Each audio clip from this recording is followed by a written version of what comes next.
Please Pass the Maple Syrup by Susan Ring. This is a part of the Delicious series. How sweet. The pancakes are ready. They're hot and stacked up high. They taste delicious, covered in pure, sweet maple syrup. Nature gives us many great tasting foods, and maple syrup is one of them. The syrup is made from sap, a liquid that flows inside trees. It's easy to open a bottle and pour out the maple syrup, but this tasty liquid has made a long journey to your table. The process of making maple syrup begins with the clear, sweet sap of a tree.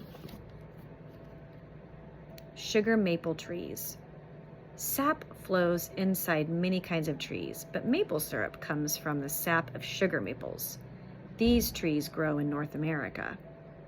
There are many kinds of maple trees. Sugar maples are used most often to make syrup because their sap has more sugar in it than the sap of other trees. So here's a map of where sugar maples grow. The range of sugar maples is in brown. Looks like it goes from Minnesota down to Missouri through Tennessee and all the way up over to the northeast and into Canada. And there's a graph over here, a pie graph that says what is in sugar maple tree sap. Well, it looks like 98% of it is water and 2% is sugar. So fresh sap from a sugar maple is about 98% water. When to get the sap. People who make maple syrup are known as sugar makers. They collect sap from trees in a sugar bush, which is an area with lots of sugar maples. Sugar makers know that the best time to get sap is when winter starts giving way to spring. This is usually in late February or early March. The temperature has to be just right for the sap to flow freely.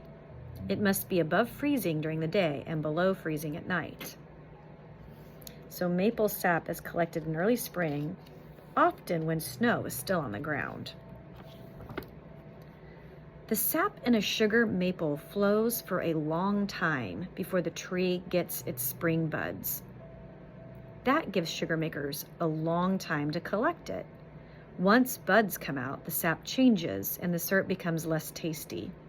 Buds are also a sign that the sap flow is about to end. There's a little sidebar here on page 8 that says the history of maple syrup.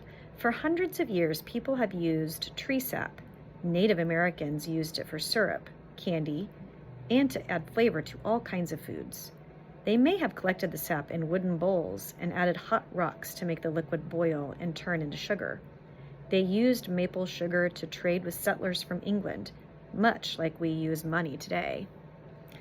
And this picture's caption says, fresh sap looks and tastes a lot like water. How to get the sap. Sugar makers tap trees by drilling small holes in the tree trunks. First, they choose the best tree to tap. A tree should be a little over 3 feet around the trunk. Larger trees can support 2 or 3 taps, but small trees should only have 1. You might be surprised by how simple the tools for tapping are. A drill, a spout, and a bucket are the main tools. So there's a step-by-step syrup diagram down here. So number 1, you begin in late winter, early spring. Number 2, choose the best trees. The sugar maker drills a small hole in the tree trunk. And then you'll see over here, you drill to make a hole in the tree. You add this spile or a spout through which the sap flows into the bucket. There's a bucket cover, which keeps the sap clean while the bucket hangs on the tree. Of course, there's the bucket that collects the sap that drips out of the spout. And then there's some tubing that goes into the large bucket, which is another way to collect sap from a tree. After choosing a tree, the sugar maker drills 1 or more small holes into the tree trunk. Sap runs through the tree just underneath the outer bark. This section is called sapwood. A hole about 1 to 2 inches deep will reach that sweet spot. Next, a spout called a spile is gently hammered into the hole. Then, a bucket or tubing gets connected to the spile. Many sugar makers connect long tubes to each tree. The sap gets help from gravity as it flows down the tubes into big buckets. During the warm part of the day, the sap drips into a steady stream into the tubes, as if someone forgot to turn off a faucet all day. So if we're following the step-by-step instructions, the third step is to drill a hole. Then the fourth step is to tap in the spile, and then the fifth step is to attach a bucket or tubes. So here's a sweet fact, a text box that says it takes about 40 gallons of sap to make 1 gallon of syrup. The sap continues to run whenever the temperature rises above freezing, so the sugar makers are busy nearly every day of the season. Many people find the long tubes easy to use because they empty into a few large tanks instead of a lot of little buckets. Sugar makers collect the sap by pouring the buckets into even bigger buckets. Then they transport them to the place where the magic happens, the sugar shack.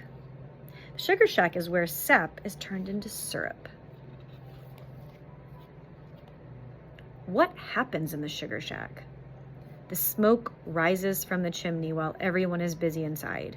They keep the fire going under a large metal tank. This tank is called an evaporator. The sap is poured into the evaporator and heated by the fire below. The sap gets hotter and hotter and thicker and thicker. It slowly turns from sap into maple syrup.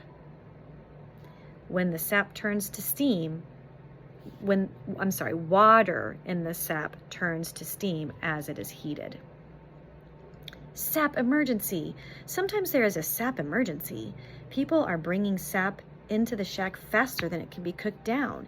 That means someone has to be on watch all night long to keep the fire burning and to check the temperature as the sap cooks. As it thickens, the sap, now syrup, flows into a large can. How does the sugar maker know when sap becomes syrup?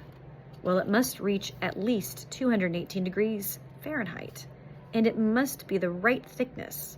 It should not be too watery or too thick. If the syrup doesn't flow just right, it is poured back in for more cooking. Next, the syrup is heated in a big pot and put through a filter. The filter gets rid of any bugs, dirt, or tree bark. But it's still not done. After being filtered, the syrup needs to be heated again, so it goes into another tank. Is it now done? Bottling the syrup. Finally, the syrup is ready to be poured into bottles. But even this takes much care. The bottles are filled all the way to the very top and sealed. As the syrup cools, it contracts or shrinks, leaving space at the top. This space is called a vacuum, and it is free from any germs, making the syrup safe to eat. Grading the syrup. Grading the syrup is the last step in the process.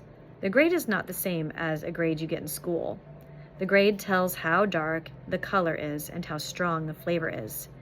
Amber is the golden color of syrup. Syrup with a light color and mild flavor is called grade A, light amber or fancy amber. As the flavor and color get stronger, the grade changes. It can go from extra light amber to medium and all the way to dark amber. The strongest flavor and darkest color is grade B or dark. From tree to table, it takes time, patience, and hard work to turn sap into the sweet amber maple syrup that tastes so good. Next time you sit down to enjoy some maple syrup, you might think about how it got to you, from the maple trees to the sugar maker and the sugar shack. If you are lucky enough to live where there are sugar maple trees, you might visit a sugar shack to see the process yourself. Sugar makers love to share their sweet treat. And I'm going to review the step-by-step instructions for making maple syrup one more time. Step 1, begin in late winter or early spring. Step 2, choose the best trees. Step 3, drill a hole. Step 4, tap in a spile. Step 5, attach bucket or tubes. Step 6, collect sap. Step 7, take the sap back to a sugar shack. Step 8, heat the sap in evaporator tanks. Step 9, filter syrup and heat it again. Step 10, pour syrup into bottles. And step 11, grade the syrup. I mean, step 12 really should be enjoy the syrup. The end.